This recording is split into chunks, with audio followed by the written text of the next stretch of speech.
In the year 2000, a small company walked into the headquarters of the most powerful entertainment giant on Earth and offered to sell itself for just $50 million. The CEO of that giant laughed.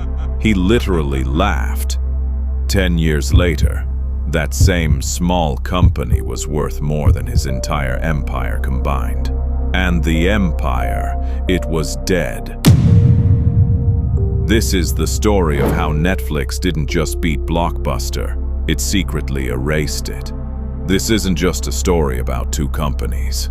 It's a story about arrogance, about innovation, about a war fought not on battlefields, but in living rooms across America. At its peak, Blockbuster opened a new store every 17 hours.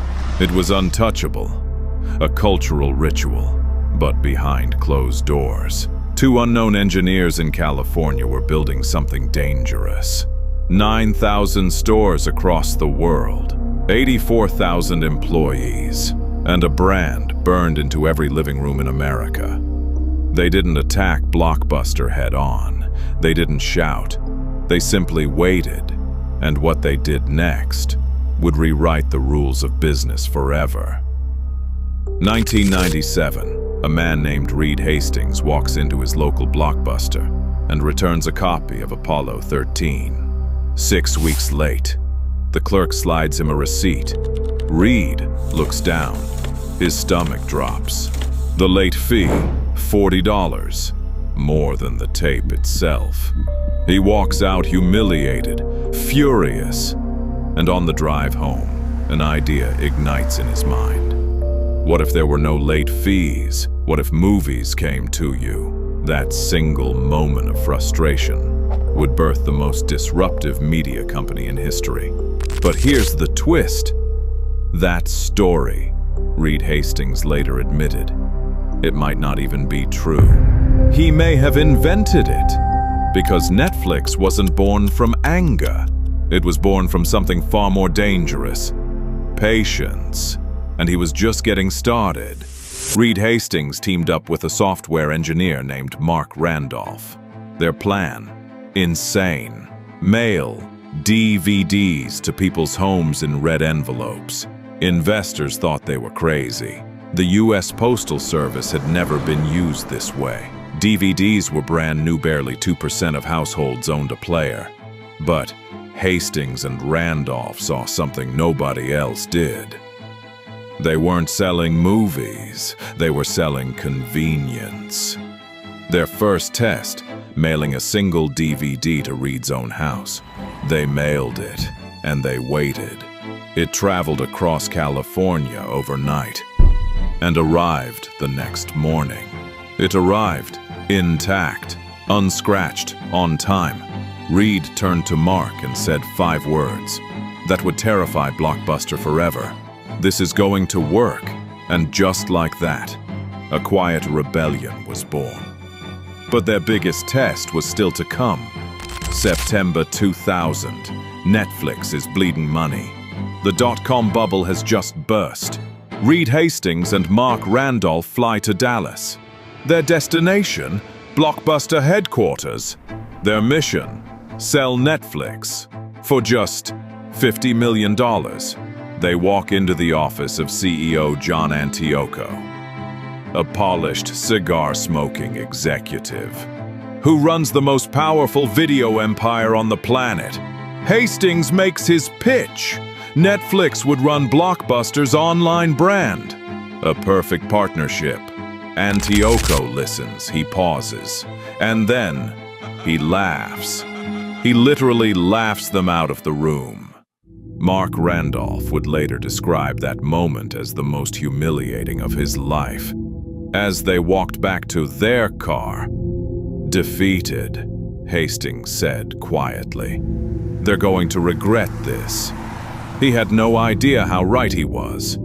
They flew home empty-handed, but empty-handed men with vision become the most dangerous men of all. That $50 million no would cost Blockbuster everything. While Blockbuster celebrated its dominance, Netflix went underground.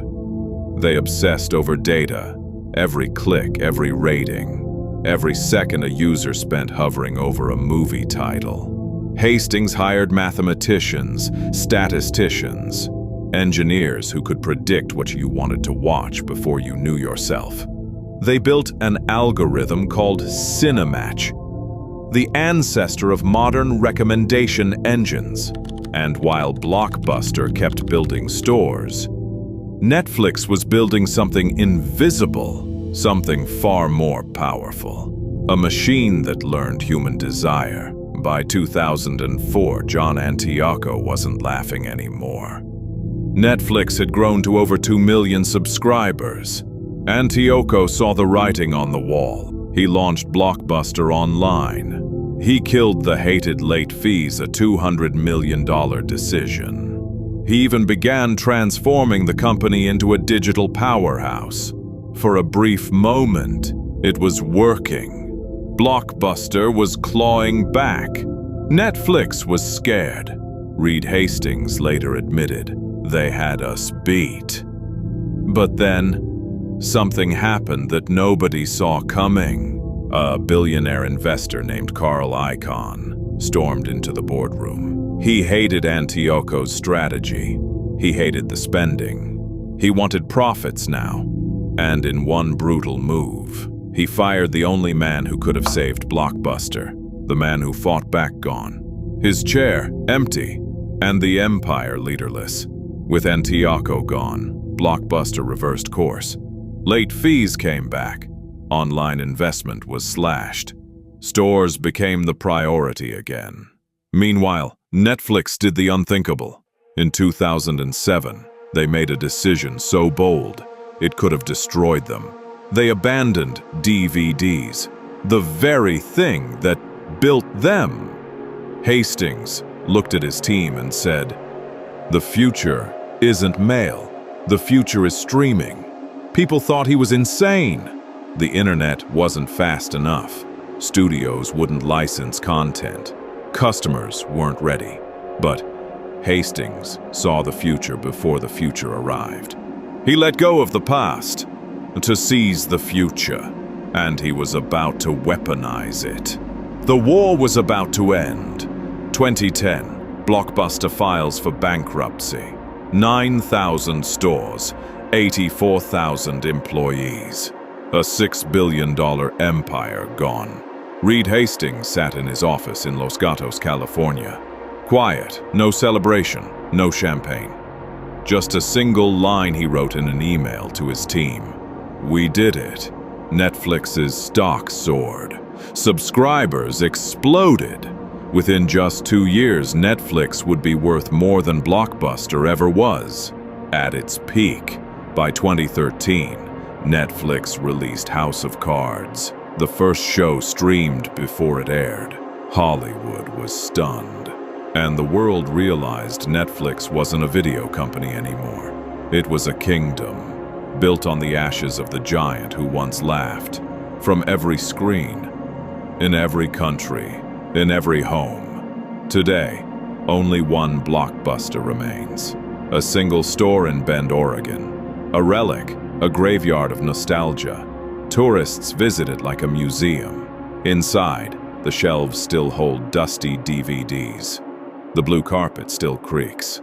And on the wall, a faded poster that reads, "Make it a Blockbuster night."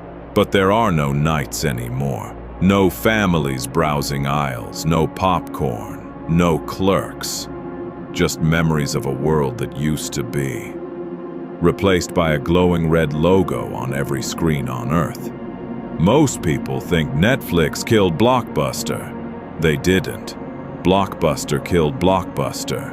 It died not from competition, but from arrogance.